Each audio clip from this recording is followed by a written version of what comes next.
Сәлем баршаңызға, менің арнама қош келдіңіздер. Бүгін сіздермен 3 заттан жасалынатын өте оңай дәрумендерге бай болған салат жасайтын боламыз. Менің арнама тіркеліп, видеоның соңына дейін қарауды ұмытпаңыздар.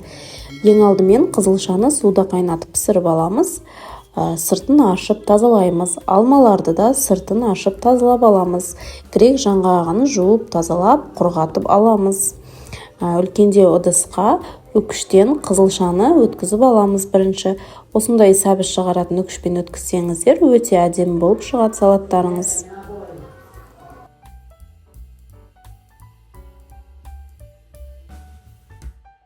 Алмаларды да дәл осы үкіштен өткізіп аламыз.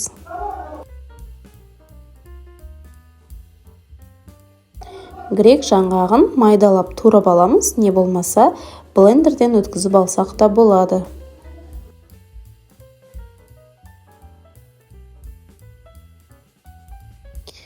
Грек жаңғағын қызылша мен алманың үстіне саламыз.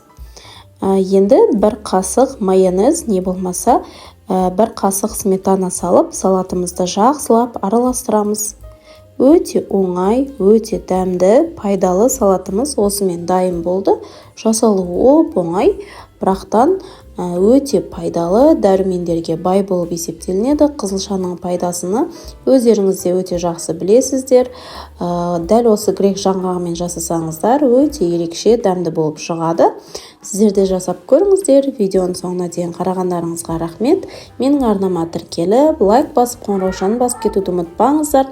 Менің арнамда тағы да басқа өте қызықты, оңай рецепттер бар.